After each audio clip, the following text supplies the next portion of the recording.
Hi guys, welcome to Educating College's Selective Preparation Power Reading Test 22.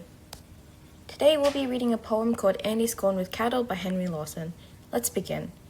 Stop all the clocks, cut off the telephone, prevent the dog from barking with a juicy bone. Silence the pianos and with muffled drum, bring out the coffin, let the mourners come. Let aeroplanes circle, moaning overhead, scribbling on the sky the message, he is dead. Put crepe bows round the white necks of the public doves. Let the traffic policemen wear black cotton gloves.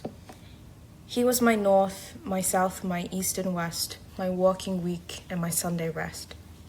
My noon, my midnight, my talk, my song. I thought that love would last forever. I was wrong. The stars are not wanted now. Put out every one. Pack up the moon and disassemble the sun. Pour away the ocean and sweep up the woods. For nothing now can ever come to any good. First, we'll start with question 9, which reads, in the first stanza, which line first gives us the indication as to why the speaker is grieving? So remember, a stanza is like a paragraph in a poem. So the options we have is A, the first line, B, the second line, C, the third line, or the fourth line. So what we're going to do first is we're going to go back to the poem and just read. And remember, we're checking for grieving. So remember, grieving usually because someone is dead. So we have stop all the clocks, cut off the telephone. That doesn't really indicate to us that they're mourning. Prevent the dog from barking with a juicy bone. No, doesn't say that either. Silence the pianos and with muffled drum. That could be a possibility, but we'll check the fourth line, which reads, bring out the coffin, let the mourners come. So yes, coffin indicates that someone died, which is the most likely option why someone is grieving, because someone died. So we have D, the fourth line. Next, we have question 10, which reads, scribbling on the sky the message he is dead suggests that the news should be A, kept private within the family, B, delivered formally by officials, C, huge and inescapable to everyone, or D, a fleeting memory. So already we can cross out a few answers. So it can't be A, kept private within the family, because remember, scribbling on the sky, that's very public. Is it B, delivered formally by officials? Well, if we go back to the poem, it says aeroplanes circle aeroplanes. They're not really officials, and that's not formal address, so it's not B. C, huge and inescapable to everyone. Yes, that's true, because everyone, remember, that's the public on the sky. D, a fleeting memory. Well, that could be true. Unlikely to be option because C makes more sense. So for question 10, we have C, huge and inescapable to everyone.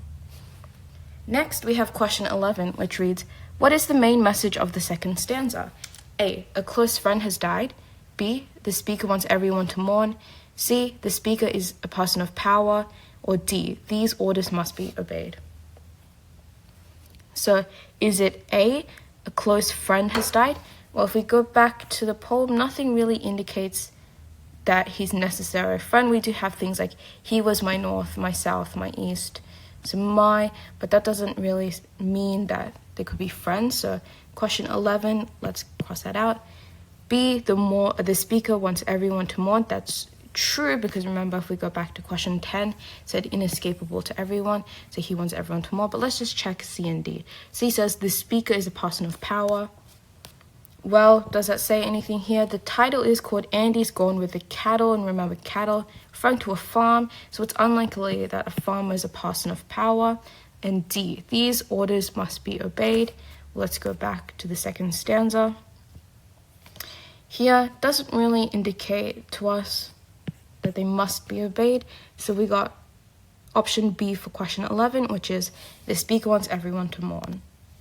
Next is question 12, which reads, he was my north, my south, my east, and my west, is best understood as A, the many times they worked together, B, a reference to the many journeys undertaken together, C, the deceased meant everything to the speaker, D, the speaker is lost in thought.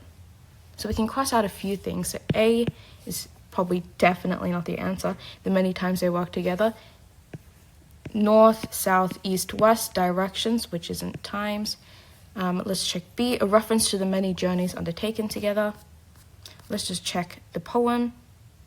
While I suppose that could be true, it doesn't indicate within the poem that they took journeys together. C, this deceased meant everything to the speaker. This is probably most likely so far, but let's check D. The speaker's lost in thought. Well, yes, but they sound coherent here because they continue to speak with the my. And using words like my noon, my midnight, my talk, my song indicates that they were very close and that this speaker of the poem is very upset that this persona has died. So for question 12, we have C, the deceased meant everything to the speaker. Next, we have question 13, which reads, the repetition of my throughout the third stanza primarily creates a tone of A, personal intimacy, B, liturgical solemnity, C, stoic restraint, or D, uncertainty about feelings. So already the answer should be obvious, but let's go through it. We'll go backwards this time. D, uncertainty about any feelings. That is not true because my is very certain. So it cannot be uncertain. C, stoic restraint. I wouldn't say stoic is very emotional, saying he was my da-da-da-da. So it's not stoic. B, liturgical solemnity.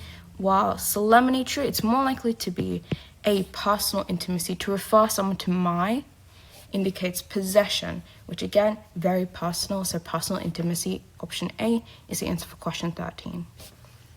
Next, we've got the last question, which is question 14, which reads, in the final stanza, the speaker's emotional state is best described as A, disappointment, B, despair, C, confusion, and D, anger. So let's just quickly go through the final stanza. I'll indicate in purple. The stars are not wanted now, put out every one, pack up the moon and dismantle the sun, pour away the ocean and sweep up the woods, for nothing now can ever come to any good. So we can see it's not confusion. Remember that the person that this speaker is speaking of died, so they're not confused. B, well, I suppose they could be angry about the death. They're not angry in this emotional state that they're in. And also, we know it's not disappointment, but rather despair, because remember the relationship between the speaker and this narrator of the poem, very close. Obviously, they're very upset that this person has died. So for question 14, we got option B, despair, which makes the most sense of the options. Thank you guys for coming to Educating College's Selective Preparation Power Reading Test 22. I'll see you guys next time.